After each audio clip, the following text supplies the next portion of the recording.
And I will say, I have never had more fun in my entire banking career as I'm having right now. And part of it is working for Happy State Bank and laughing and having fun, but also being able to put together an organization that represents the values that I hold dear to me. And that is family first, community, and my job. And the folks that we've associated with at the bank all feel the same way.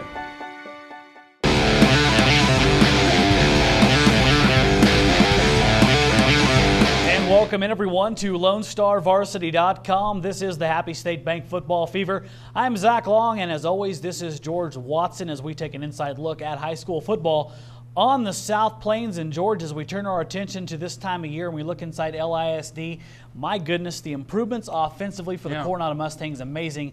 They are putting up a ton of points.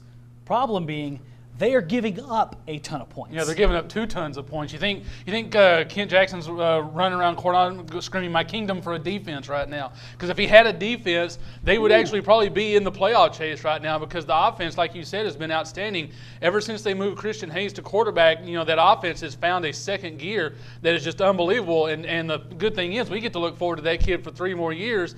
The problem is, if they had a defense to go with it this year, they would actually be in the hunt right now, because they've given up like 55, 63 points in consecutive games. They're just they just can't find a way to stop some people and give that offense a chance. Tough pill to swallow when you score 55 points and lose a football game. Exactly. But the thing is, if you look at this district, the way this district is, it's an offensive district all the way around. I mean, teams are scoring 63. I mean, you had a 54-53 game between Permian and Abilene Cooper last week. So offense definitely rules, but the teams that are going to win are going to play defense for sure. And before we get all melancholy here, if you're a Coronado Mustang fan, you have a ton to look forward to with that young man at quarterback. Yeah, not only with him at quarterback, but Brandon Sherlin, the receiver, is just a junior, so he'll be back next year. And you know they've got some other kids coming up that are going to be able to fit into those roles. So yeah, the offensive future looks bright for Coronado. Now they got to find some kids that can play some defense.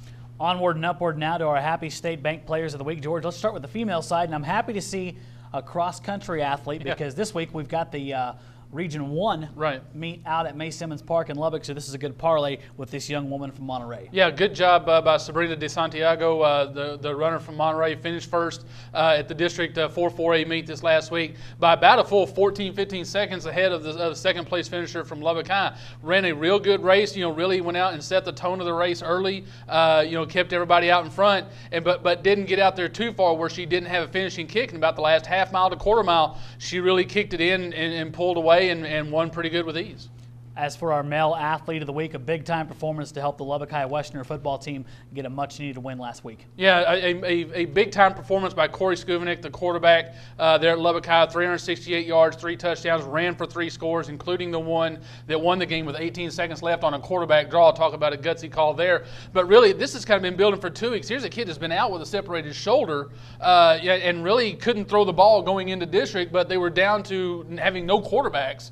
And needed somebody to go out there and run the offense. So he got out there, one arm and all, and played, and he's just been getting better and better and led them to a big win this week. And they will need him big time coming up on Friday, a tall task against the Friendship Tigers. Yeah, that's actually on Thursday. So, Thursday game. Yeah, it's actually a Thursday game. So, they're going to need him on Thursday, because they're still sitting there trying to make the playoffs. Friendship is sitting there trying to clinch a share of the district championship. So it's a big game on Thursday out at Lowry Field. As for our other games in the area, the one that we're honed in on for this week, probably the biggest game in our coverage area in that 3A district that we like to mention so much, Cooper and Shallowater, George. This is a big-time game, district title on the line in this one. Yeah, big-time game. Cooper's used to kind of playing in these type of games. Shallowater had a pretty good run through district. Wasn't really challenged big time, but this is going to be a big challenge. Both teams are playing well offensively. Both teams are playing well defensively. 2 very even teams that are going to match up out there at Todd Field and Shallowater. So, George, right now I want you to take us through in a kind of a tale of the tape situation. Let's look at some highlights here between these two teams and why this might be one heck of a game. Well, obviously, I think you got to start with the offenses for both teams. You're talking about a Shallowater team that we know what Jarek Black can do, and they're running offense. They're averaging about 500 yards a game. But I think really sometimes it gets discounted is what Wes McCutcheon brings to that team, and the way they've been balanced in their offense. That teams can't just sit there and stack up on Jarek Black. Then you look at Cooper. They're averaging about 450 15 yards a game, and everything kind of runs through quarterback Stanton Keene, a very good dual threat guy. We saw him as a running back last year. He's outstanding as a running back, but he's done a good job as quarterback throwing the football as well, so that everything kind of runs through them. Then you turn and flip the other side of the ball. Offensively, you're talking about the 1 and 2 teams offensively. You're also talking about the 1 and 3 teams defensively. So both teams can play some defense. So Shallow-Water's averaging about 244 a game. Cooper 283 a game allowed. So one of these defenses is going to have to give, or otherwise we're going to look at a 17-10 game here in that game.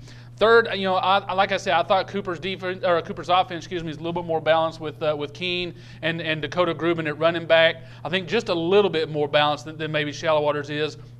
Maybe that gives them the edge there. But then you talk about the intangible. Cooper's been in this thing before, but Shallow-Water's playing with a lot of confidence right now going forward. They really are playing well offensively, defensively, just meeting every challenge that comes out in front of them. So, it's going to be an interesting way to see what kind of comes to the front. Is it going to be offense? Is it going to be defense? Is it going to be confidence? Is it going to be intangibles? There's so many things so many intriguing aspects to this game. That should be a good one on Friday night. A good old-fashioned Lubbock County rivalry. Absolutely. Right here. You get to see Jarek Blackie. If you don't have anything else to do on Friday night, wander up to Shallow-Water. You will enjoy that game. As for some of the other contests on the South Plains, George, let's look at pick 5 here. Some 5 games that got a lot of interest in them. Of course, we're down to playoff time, so they're all important. Let's start first with Tascosa versus the aforementioned Coronado Mustangs and their explosive offense. Yeah, their explosive offense and their defense. There's not really just a whole lot riding on this game. Both teams are pretty much eliminated from the playoffs. So this is a chance for both teams to kind of build on next year. We talked about Coronado with Christian Hayes and some of the younger players. I look for them to keep going offensively because nobody's really slowed those guys down. Robert Lee stepped up with a big game last week. Tascosa really hasn't built on the win over Central, and I'm surprised by that. I thought they would be able to build some momentum on that, but they haven't been able to. So given that fact, given that it's offense, in this league, I'm going to stay with Coronado. I'm going to say they find just enough defense to hold Tascosa and get the win this week. George, Plainview last week, they get a big win over Monterey. They host Hereford this week. Yeah, big win for Plainview and Coach Rhodes. Good to see what he's done with that program, getting them back up there. This is going to be an interesting deal because Plainview hasn't been in the playoffs since 2006. So a lot of these kids, this is the first time for them to kind of feel some of that pressure. Hereford has kind of been under that a little bit, but it's at Plainview. Just depends on which Plainview team is going to show up. Is it going to be the one that played against Monterey on Friday or the one that lost to Lakeview the week before? I'm going to go with the one that played against Monterey on Friday. I think the Bulldogs get it done at home and win this one. Another game in that 3A district that we've been mentioning, Andrews visits Estacado. Yeah, Andrews is really not the same team that we saw here a few weeks ago against Lubbock High. They've gone through a lot of injuries. Had some to move some kids here and there. Estacado coming off the big win over Seminole. They've got some momentum, and they're kind of in the same seat as Estacado trying to secure a playoff spot. An early afternoon start. If you can get off work, go out to Lowry Field, catch this one, because I think the Matadors get the win here. George Abernathy has had a nice season once again up there.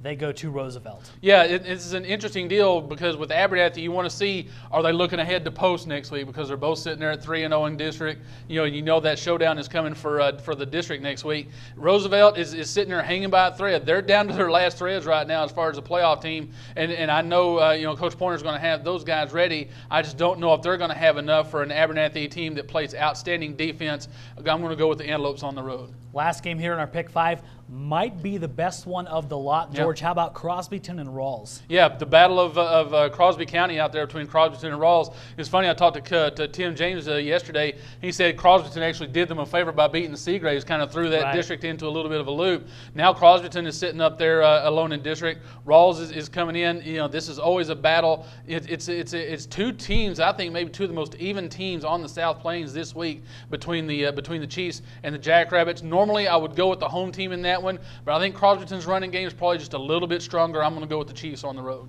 On now to our Happy State Bake Game of the Week, and we have already mentioned several factors with this one when we talk about Cooper and Shallow-Water Now it's time for you to pick it. Do I have to? Yes, you do. Well, you know, somebody's not going to be happy, and they're probably going to let me hear about it when I show up at Todd Field on Friday. But you know, it's like I said, there's just so many factors on both sides of this game that favor each team. You know, Cooper's balanced offensively, Shallowater's playing great defense. You've got the great back in Jarrett Black. You've got Stanton Keene for Cooper.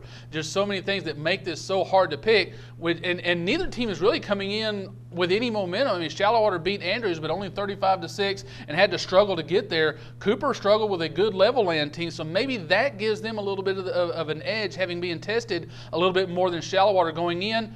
But I'm going to go with the home team. I think Jarrett Black and I think the Mustangs, they're on a mission, they're on a roll, they haven't been stopped. I'm going to go with Shallowater to win this one at home, but it's going to be close. Should be a fantastic game up there in Shallowater. A lot of fantastic games this week. We've got a full agenda. Thursday night games, 2 Friday night games, here in the city of Lubbock, and of course Shallowater and Cooper. Should be a very entertaining week of high school football on the South Plains. And of course, if you want to keep caught up with that, you know where you're going.